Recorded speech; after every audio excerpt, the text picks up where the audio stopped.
Cool. That's what I typed. One word. Dead calm. And that's the exact second my marriage flatlined.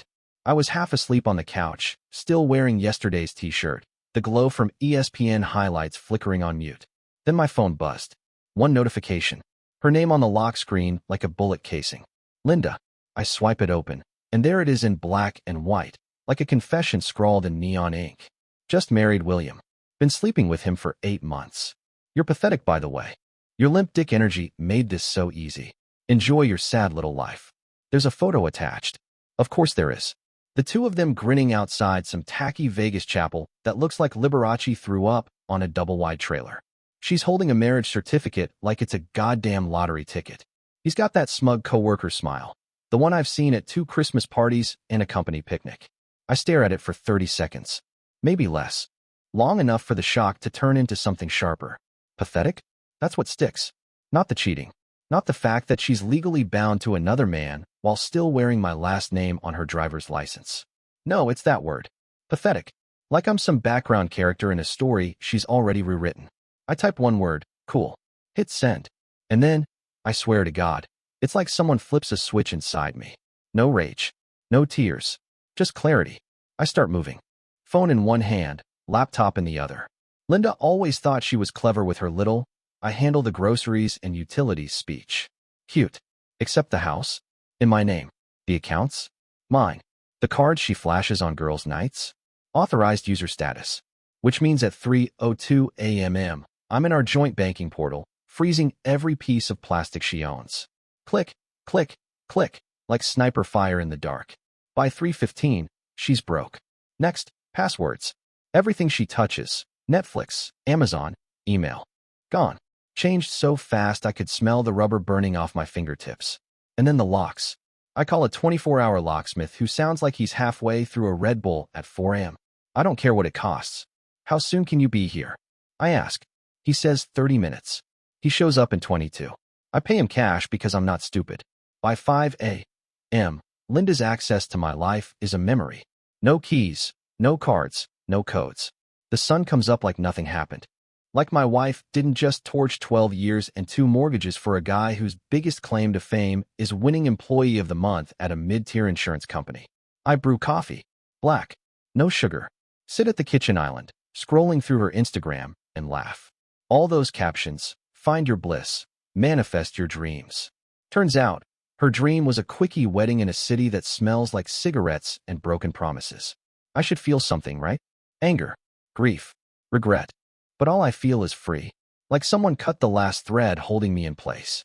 Then, at 8:07 a.m., I hear it. A pounding on the front door. Not a knock. A cop knock. Heavy. Rhythmic. Designed to make your stomach drop. 2 voices on the other side. Male. Serious. Sir, open the door. And just like that, I know, this is about to get interesting. You ever hear a knock that doesn't just hit the door, it hits your spine? That was this one. Heavy. Official. The kind of knock that says, we're not selling cookies. I glance through the peephole. 2 uniforms. One older, silver hair under the brim, jaw like carved granite. The other young, fresh out of the academy, eyes still shiny with optimism. I open the door, coffee in hand like I've got nothing to hide. Sir, granite jaw says. Voice flat, rehearsed. We got a call about a domestic situation. I blink slow. Domestic situation? That's rich. She says you locked her out of her home. I don't answer right away. I just step aside, let them see what a domestic situation looks like. Pristine kitchen. Fresh pot of coffee. No broken lamps. No screaming wife. No William in boxer briefs bleeding on the carpet. Sir, your wife. I cut him off with a laugh. Not a chuckle. A full laugh that feels like glass in my throat. She's not my wife, I say, sliding my phone across the counter toward them. The text is still open, glowing bright like gospel truth. Just married William. Been sleeping with him for 8 months. You're pathetic, by the way. Both cops lean in. Older guy squints, reads it twice. Younger guy tries to hide the twitch at the corner of his mouth, fails. She married someone else 5 hours ago. I add, sipping my coffee like this is a TED Talk. In Vegas. What's the word? Bigamy? That's the one. Granite jaw exhales through his nose. Not quite a sigh, more like God, I hate my job today. She's saying you stole her belongings and money. I point to a neat row of cardboard boxes stacked by the garage door. Her stuff. Packed. Untouched. Go ahead, search if you want. And as for money, I hold up another sheet of paper, closing docs with my name alone on the deed. House is mine. Bought it 3 years before I met her. Credit cards were in my name too. She was just an authorized user. I canceled privileges. That's legal. The younger cop whistles low before catching himself. Granite jaw taps his radio. Copy that, he says into it. Then, to me, you understand she's upset. Oh, I understand. I say, leaning in just enough to make him blink. But upset doesn't make you married again. Not after Vegas. From the crackle of the radio comes Linda's voice, high-pitched, screeching. I can't make out the words, just the tone. Pure panic. The older cop's eyes meet mine, and for a second, I swear I see pity there. Or maybe respect. Hard to tell at that age. Finally, he lowers the mic and says into the radio, Ma'am, you need to handle this through your lawyer. We can't force him to let you in if you legally married someone else. I can hear her screaming even after he lets go of the button. The younger one shifts like he wants to laugh, but knows it could cost him his badge. You good here? Granite asks me. I'm great, I say, flashing the calmest smile of my life. Thanks for stopping by. They leave. The cruiser rolls away slow, like they're waiting for me to sprint after it, yelling, just kidding. But I don't. I lock the door, twist the deadbolt with a click that sounds like victory. And then I do something I didn't plan. I laugh again. Harder this time. The kind of laugh that hurts your ribs because you know this isn't over. You ever get that feeling, like the story just changed genres? That was me. Because 10 minutes later, my phone buzzed again. Not Linda this time. Unknown number. We need to talk. Now. And my stomach does that slow, cold flip. Because I know that number. I shouldn't, but I do. It's William. When the man your wife married last night texts you before breakfast, you know the day's about to get biblical. I stare at the screen. Unknown number. But I know it. I've seen it once, a year ago, on Linda's phone, back when I believed excuses like work group chat and last-minute deadline. William, we need to talk. Now. I could ignore it. Block him like I blocked her.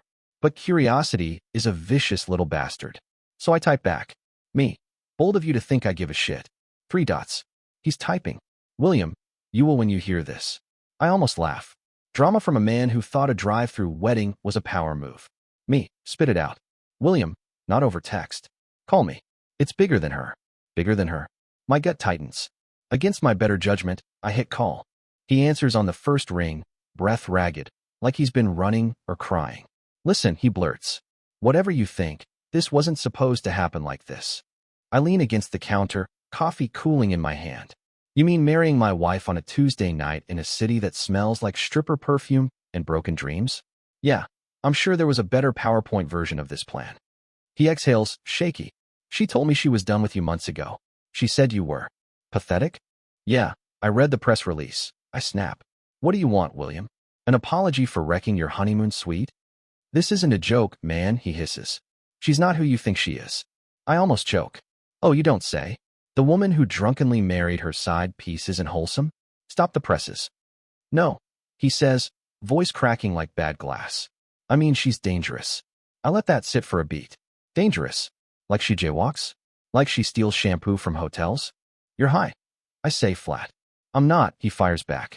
Look, last night, after the chapel, she said we had to celebrate somewhere private. Took me to this Airbnb off the strip. Remote. No neighbors. Then she tells me to wait in the kitchen while she grabs champagne. I hear her talking in the other room. Whispering. I think she's on the phone, except I catch a word. 2 words. He pauses. I hear him swallow. Insurance payout. The air in my kitchen goes cold.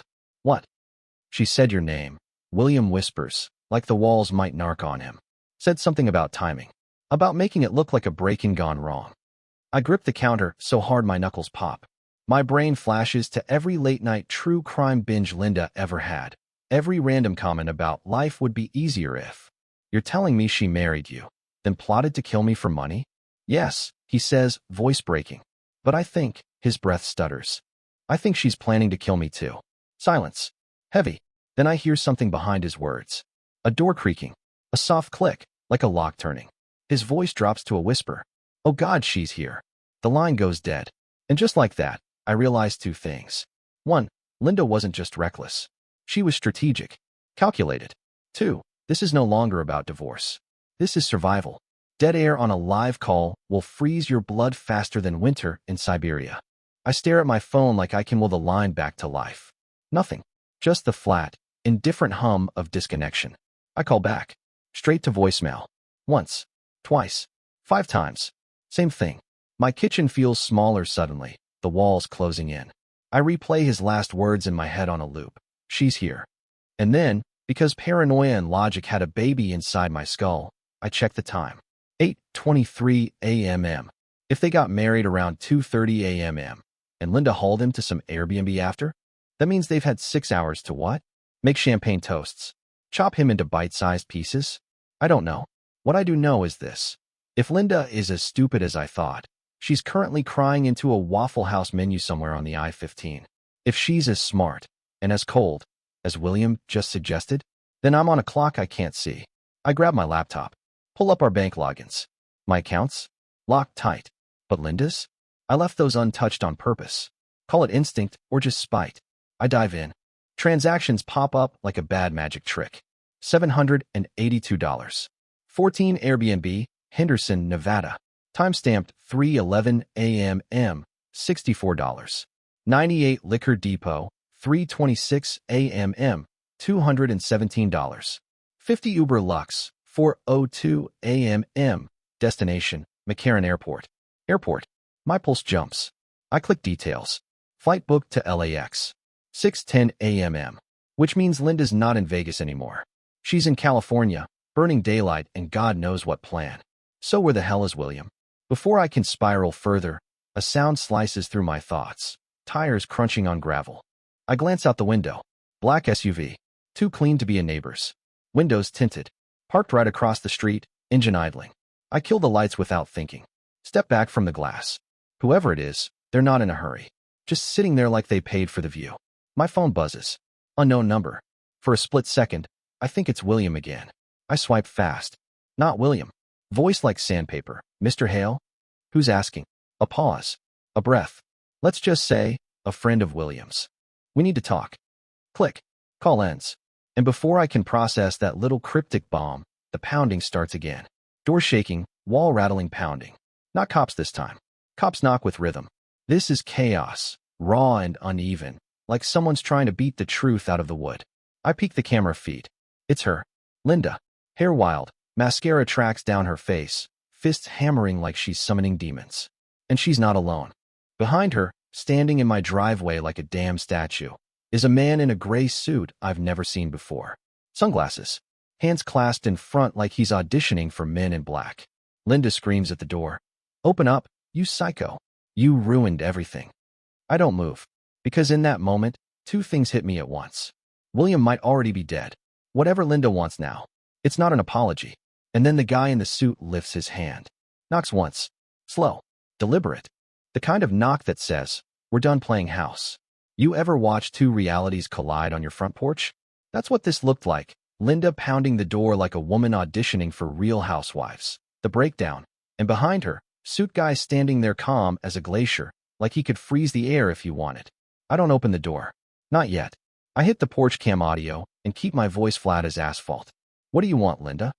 Her head jerks up, eyes locking on the tiny camera lens like it's a sniper scope. What do I want? I want my life back. She screams, words shredding at the edges. I sip my coffee slow. You mean the one you tried to reboot in Vegas? With William? She freezes just long enough for suit guy to step forward, one polished shoe onto my welcome mat.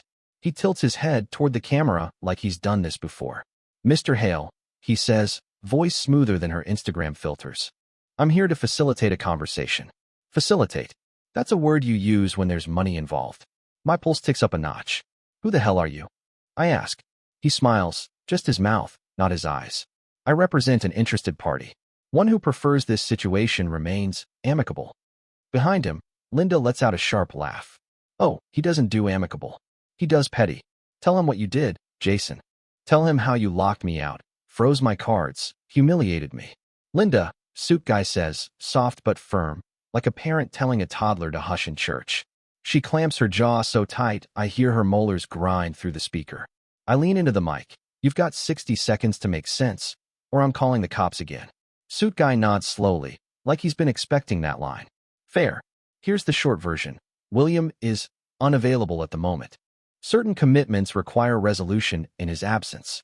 Your wife, excuse me, former wife, believes you may have access to resources that could expedite that process. Translation? William bailed, and now Linda's panicking because her safety net just snapped. I let the silence hang long enough to hear her foot tapping on the porch. Then I say it, no. Her voice spikes, so high the mic almost blows. You don't even know what he's asking for. I don't care. I fire back. You walked out when you hit send, Linda. Vegas wasn't a conference. It was an exit strategy. Congrats. You made your choice. Live with it. She lunges at the camera like she's trying to strangle pixels. You smug. Suit guy raises one manicured hand, and she stops mid-scream. He looks back at me, tone cooling to sub-zero. Think carefully, Mr. Hale. Some bridges, once burned, can never be rebuilt. I laugh, short and sharp. Good thing I packed a fire extinguisher. Then I cut the feed. Dead air. Porch cam black. And for the first time all morning, I exhale. But here's the thing about exhaling too soon. That's when the next punch lands. My phone buzzes. New email. Subject line, urgent, company policy violation, immediate action required. Sender? HR. And in that split second, I know, Linda isn't playing for my sympathy. She's playing for my job. You ever feel your stomach fall out from under you while standing still? That was me, staring at the subject line like it had teeth. Urgent, company policy violation, immediate action required. I open it. HR's tone is warm and lethal, the corporate equivalent of a smile before a firing squad. Asterisk, Dear Jason, we have received a formal complaint regarding inappropriate conduct and potential harassment. Due to the seriousness of these allegations, you are placed on immediate administrative leave pending investigation. Please return your company-issued laptop and badge within 24 hours. Asterisk. There's an attachment. I click. Screenshots of messages, my name stamped on the top, telling Linda things I never said. Things like, you'll never survive without me. Try leaving, and you'll regret it. They look real. Too real. Metadata scrubbed clean. And I know exactly who made them. I lean back, staring at the ceiling, letting the ceiling fan spin like a lazy executioner's blade. Linda didn't just nuke our marriage. She carpet-bombed my career. Before I can decide if rage or nausea gets first dibs, my phone buzzes again. Text from a number I don't recognize. Unknown, like the email. Told you I could make this easy, or very hard. I don't respond. The three dots pop up anyway, like this guy enjoys watching me suffocate. Unknown, meet me at the Glasshouse Cafe. Noon. Come alone. Or the next evidence goes to the board. I screenshot it. Forward to my personal email. Then I check the time. 9:14 a.m. 3 hours to figure out why a guy in a gray suit and my ex-wife suddenly care so much about my unemployment. And then, because the universe loves a good pile-on, I hear a voice outside. Jason? Honey? My spine goes rigid. That voice. Sweet on the surface, sharp underneath. Linda's mother, Barbara. I peek through the blinds. Sure enough, she's marching up the walkway like a general, floral blouse flapping, clutching a Tupperware container like it's a peace treaty. Behind her, Linda. Arms crossed. A look on her face that says this isn't about forgiveness. Barbara knocks once, sing-songs. We just want to talk. Which, translated from Barbara speak, means prepare for character assassination in 3-part harmony.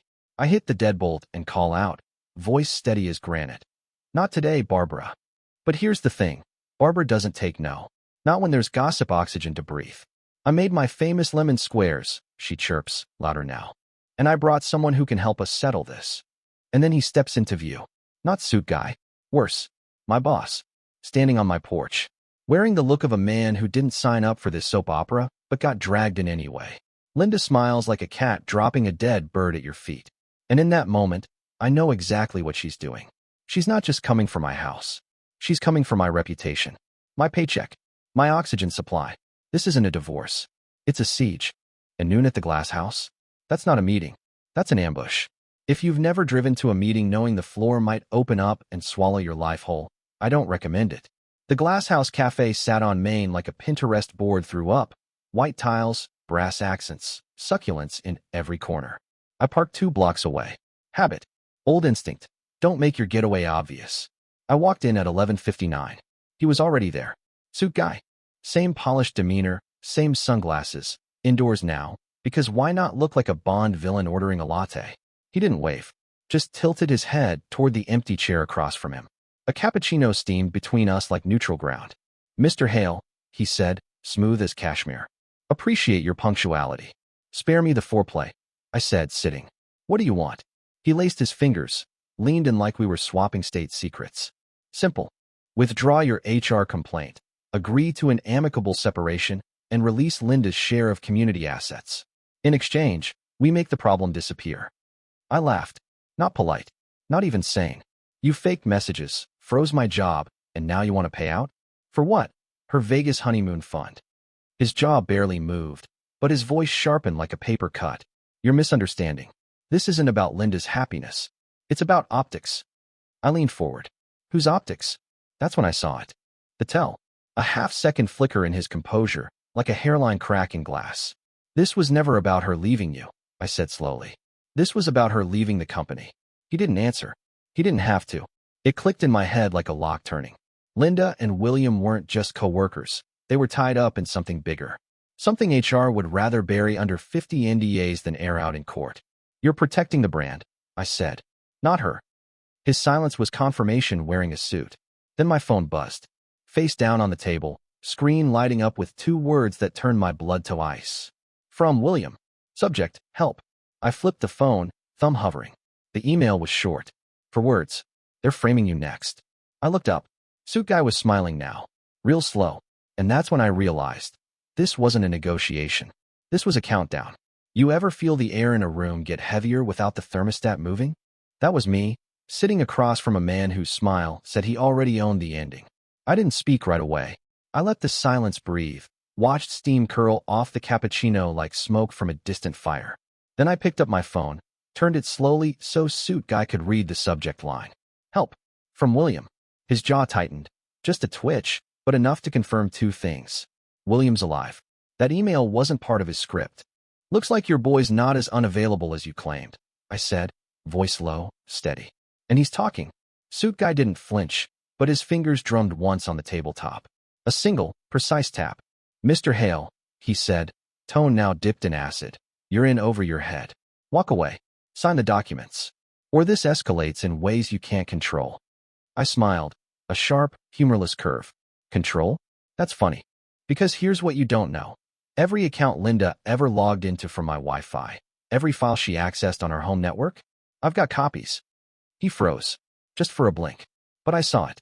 I leaned in, voice dropping to a whisper sharp enough to cut glass. That includes her emails to William. The ones about company funds. About moving things before audit season. Ringing any bells? His lips pressed into a line.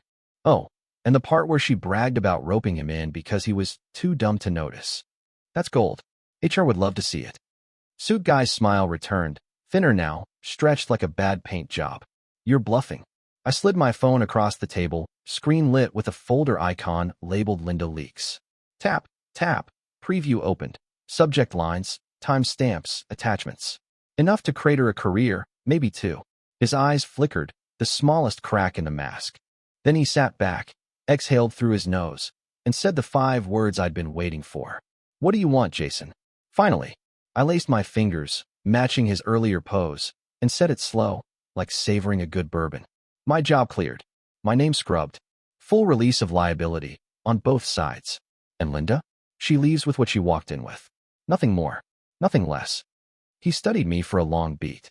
Then he nodded once, crisp as a snapped twig. Done. But here's the thing about men like him. They never really mean done. Deals like this are just halftime. I stood, slipped the phone into my pocket. "Send the paperwork to my lawyer," I said, and turned to leave. That's when my phone buzzed again. Another email from William. This one with an attachment. Subject line, "You're not safe either." And below that, a single JPEG thumbnail. Blurry. But even in that pixelated mess, I recognized it. My house. My garage. Shot from inside. Which means someone was already there. Driving back felt like threading a needle with a live wire. One twitch, and everything could fry. The whole way, my mind played that image on repeat. My garage, captured from inside. I pulled onto my street slow. The black SUV? Gone. The driveway? Empty. But emptiness can be louder than chaos if you know what to listen for. I killed the engine, sat for 10 long seconds, phone clutched like a trigger. One text from me, and the cops would swarm. But that wasn't what I wanted. This wasn't about arrest reports or viral TikToks. This was about ending it clean. The front door looked normal. Too normal. The new locks gleamed like smug little soldiers. I slid the key in, turned, stepped into silence thick enough to chew. And then, voice from the kitchen. Jason. Not a scream this time. Not venom. Soft. Almost sweet. I walked in. Linda sat at the island, hands folded, like a kid waiting for detention to start. No mascara streaks now. Just calm, eerie calm. On the counter in front of her, my backup drive. The one that held Linda Leaks. I didn't know you had that, she said, eyes flicking to mine. Smart. Smarter than me. I stayed by the doorway, weight balanced like a man expecting the floor to vanish. Where's William? Her laugh was low, brittle. On a flight to anywhere but here. He panicked. He always panicked. You know what his big plan was? Blackmail the company for a buyout. He dragged me into it because he thought I was good at playing people. You didn't exactly fight him off. Her eyes hardened. You think I married him for love? God, Jason. He was leverage. He wanted the money, I wanted the exit. Win-win. Until you decided to be clever. I let that hang, then asked the question chewing my gut. And the photo from inside my garage. She tilted her head, almost pitying. That wasn't me. The floor tilted in my mind. Then who? She smiled, slow and sharp. Ask your company. You think HR sent that email because of me? They're cleaning house, Jason. I just happened to give them a convenient villain. The pieces clicked like a bad lock. This was bigger than Linda. Bigger than William. A corporate sweep, and I was collateral dressed like scandal. So what now? I asked. She stood, pushed the drive toward me. You've got the ammo. Use it. Blow them up. Just leave me out of it. Please. For the first time all week, she sounded human. Not scheming. Not sneering. Just tired. I picked up the drive, felt its weight.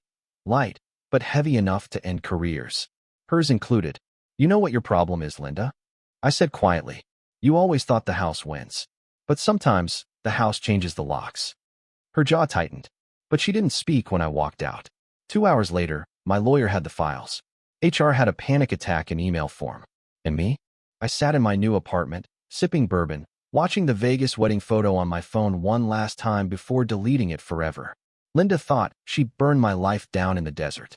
She just lit the match for hers. Cool.